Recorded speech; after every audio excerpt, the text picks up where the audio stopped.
മഴതോരും മുൻപേ സീരിയലിന്റെ latest episode review ആണ് പറയുന്നത്. അങ്ങനെ അപകടത്തിൽപ്പെട്ട വൈജയന്തിയെ ശുശ്രൂഷിക്കാൻ അലീന ബൈസ്റ്റാൻഡറായി നിൽക്കാൻ തീരുമാനിച്ചു. ഇത് ശിവേട്ടനും രാജീവനും ഒട്ടും തന്നെ ദഹിക്കുന്നില്ല എങ്കിലും ബാലചന്ദ്രന്റെ വാക്കിനു മുന്നിൽ അവർക്ക് മറുത്തു പറയാനൊന്നും സാധിച്ചില്ല. ബാലചന്ദ്രൻ അലീനയെ ഏൽപ്പിച്ചതിനു ശേഷം സമാധാനത്തോടെ വീട്ടിലേക്ക് മടങ്ങി.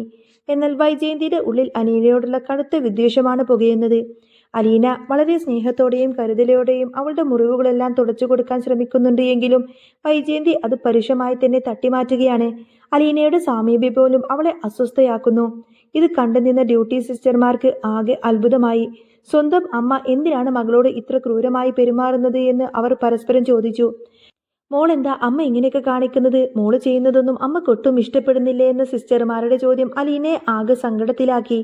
അവൾ ഒന്നും മിണ്ടാതെ അവിടെ തന്നെ നിന്നു. പിന്നീട് വൈകുന്നേരമായപ്പോൾ ബാലചന്ദ്രന്റെ നിർദ്ദേശപ്രകാരം സുലോചന ഹോസ്പിറ്റലിലേക്ക് എത്തി. രാത്രിയിൽ വൈജയന്തിക്ക് കൂട്ടായി സുലോചന നിൽക്കുമെന്നും അലീന വീട്ടിലേക്ക് മടങ്ങാമെന്നും നേരത്തെ തന്നെ തീരുമാനിച്ചിരുന്നു. വീട്ടിൽ കൃഷ്ണമോള് തനിച്ചായതിനാൽ എത്രയും വേഗം തന്നെ മടങ്ങാമെന്ന് ബാലചന്ദ്രൻ അലീനയോട് ഫോണിലൂടെ ആവശ്യപ്പെട്ടു. സുലോചന ഹോസ്പിറ്റലിലേക്ക് എത്തിയപ്പോൾ അലീനയെ കാണുന്നത് ആദ്യമായാണ്. എന്നാൽ തന്റെ കുടുംബത്തിന്റെ സമാധാനം കെടുത്തുന്നവൾ എന്ന ദേഷ്യത്തിലാണ് സുലോചന അവളെ നോക്കുന്നത്. ബാലചന്ദ്രന്റെ മകളാണെന്ന സത്യം അറിഞ്ഞതു മുതൽ സുലോചനയുടെ മനസ്സിൽ അലീനയോടുള്ള ശത്രുത വർദ്ധിച്ചിരുന്നു. സിസ്റ്റർമാർ വീണ്ടും വൈജയന്തിയുടെ പെരുമാറ്റത്തെക്കുറിച്ച് സുലോചനയോട് സംശയം ചോദിച്ചുവെങ്കിലും കുടുംബകാര്യങ്ങൾ പുറത്തറിയാതിരിക്കാൻ വേണ്ടിയിട്ട് സുലോചന അത് തന്ത്രപൂർവ്വം തന്നെ ഒഴിഞ്ഞുമാറി. അലീന മോളെ, ഞാൻ ഇങ്ങോട്ടേക്ക് വന്നല്ലോ, ഇനി മോൾക്ക് പോവാം, നാളെ രാവിലെ വന്നാൽ മതി എന്നൊക്കെ പറഞ്ഞ് സുലോചന പറയുന്നതോടുകൂടെ തന്നെ അലീന അവിടെ നിന്നും ഇറങ്ങി. അലീനയെ എങ്ങനെയെങ്കിലും ഈ പരിസരത്ത് നിന്ന് തന്നെ മാറ്റണമെന്ന ഉറച്ച തീരുമാനത്തിലായിരുന്നു രാജീവനും ശിവശങ്കരനും.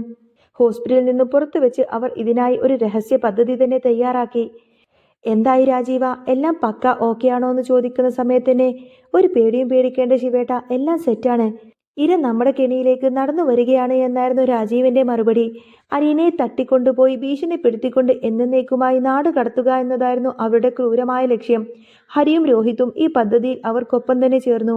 മനുവോ ബാലചന്ദ്രനോ ഈ കാര്യത്തിൽ ഒരറിവും തന്നെ ലഭിക്കരുത് എന്ന് ശിവശങ്കരൻ പ്രത്യേകം തന്നെ നിർദ്ദേശിച്ചു.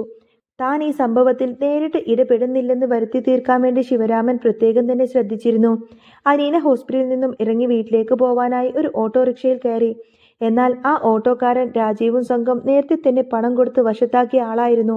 അലീന പോകേണ്ട സ്ഥലം പറഞ്ഞുവെങ്കിലും അയാൾ അല്പം ദൂരെ ആളൊഴിഞ്ഞ വഴിയിലൂടെയാണ് വണ്ടി ഓടിച്ചത്. വഴി മാറിയെന്ന് ശ്രദ്ധിച്ച അലീന അങ്കലാപ്പോടുകൂടെ ചോദിച്ചു, ചേട്ടാ ഇതെന്താ ഈ വഴിക്ക് പോകുന്നത്? നമ്മൾ പോവേണ്ട വഴി ഇതൊന്നുമല്ലല്ലോ. എന്നാൽ ഡ്രൈവർ വളരെ ശാന്തനായി പറഞ്ഞു, ഇതൊരു കുറുക്കുവഴിയാണ് മോളെ, ടൗണിലെ തിരക്ക് ഒഴിവാക്കി പെട്ടെന്ന് തന്നെ എത്താം. അലീനയ്ക്ക് എന്നാലും എന്തോ പന്തികേട് തോന്നിയെങ്കിലും അയാൾ വീണ്ടും ആവർത്തിച്ചപ്പോൾ അവൾ അത് വിശ്വസിച്ചു. പെട്ടെന്ന് തന്നെ ഒരു പഴയ ഗോഡൌണിന്റെ സമീപത്തേക്ക് വണ്ടി നിർത്തി. അവിടെ ഒരു കാറ് പാർക്ക് ചെയ്തിട്ടുണ്ടായിരുന്നു.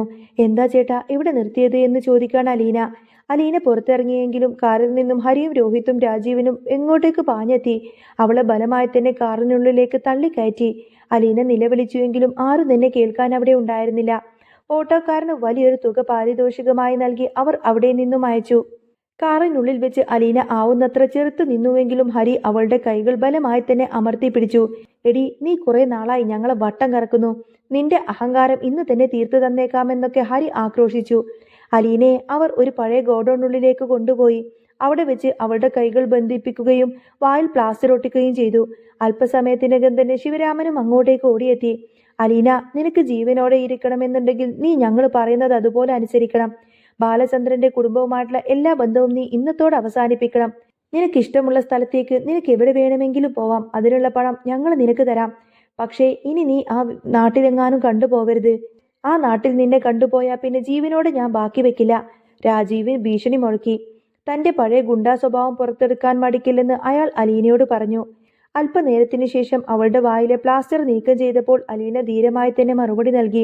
നിങ്ങൾ എന്നെ കൊന്നാലും ശരി, ജീവനോടെ വിട്ടാലും എൻ്റെ അച്ഛൻ എന്നെ തേടി പിടിക്കും.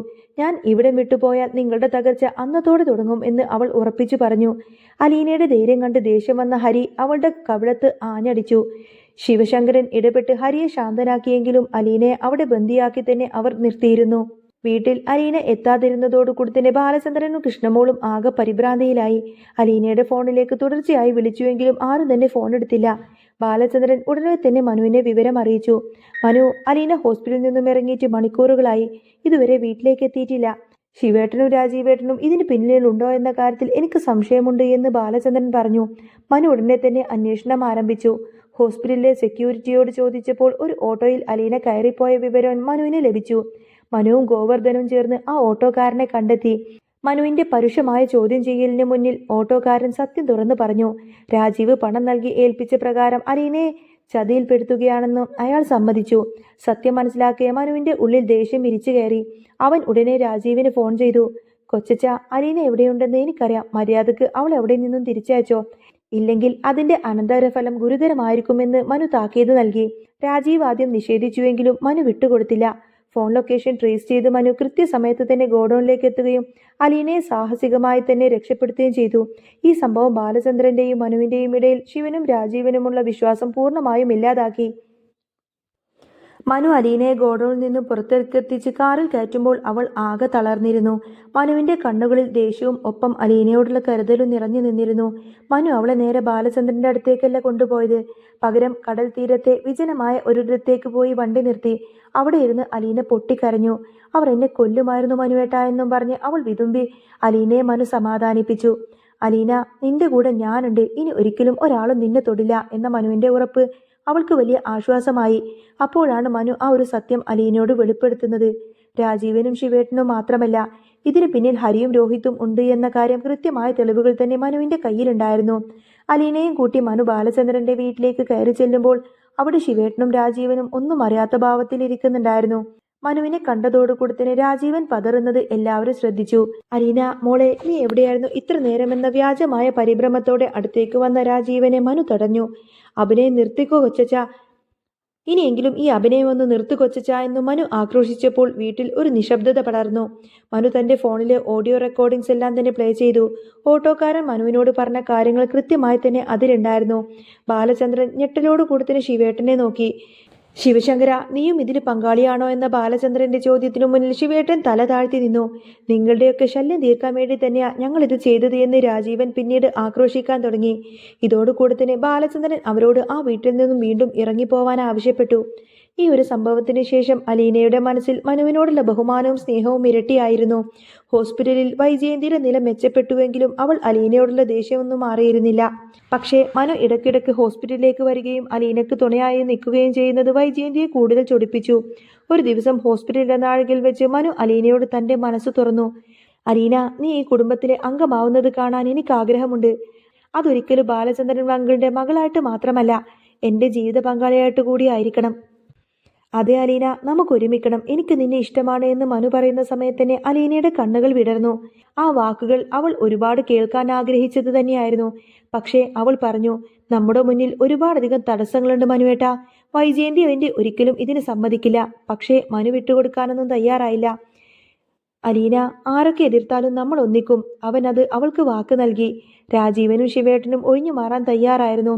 അവർ പിന്നീട് മനുവിനെ തകർക്കാനുള്ള പുതിയ പദ്ധതികൾ തയ്യാറാക്കി. രോഹിത്തിനെയും ഹരിയെയും ഉപയോഗിച്ചു കൊടുത്തിന് അലീനയെ വീണ്ടും ചതിക്കുഴിയിൽപ്പെടുത്താൻ അവർ നോക്കിയെങ്കിലും മനു അപ്പോൾ തന്നെ അലീനയ്ക്ക് ഒരു നിഴലായി തന്നെ കൂടെ ഉണ്ടായിരുന്നു. അങ്ങനെ ഇനി വരാനിരിക്കുന്നത് അലീനയും മനുവും ചേർന്ന് രാജീവന്റെ പഴയകാല കുറ്റകൃത്യങ്ങളെല്ലാം പുറത്തു കൊണ്ടുവരുന്നതും നിയമത്തിന് മുന്നിൽ അവരെ എത്തിക്കുന്നതുമായ സൂപ്പർ രംഗങ്ങളൊക്കെ തന്നെയാണ് കേട്ടോ. അപ്പോൾ നിങ്ങൾക്ക് ഈ ഒരു ചാനൽ ഇഷ്ടമാവുകയാണെന്നുണ്ടെങ്കിൽ സബ്സ്ക്രൈബ് ചെയ്യാനും സപ്പോർട്ട് ചെയ്യാനും മറക്കല്ലേ.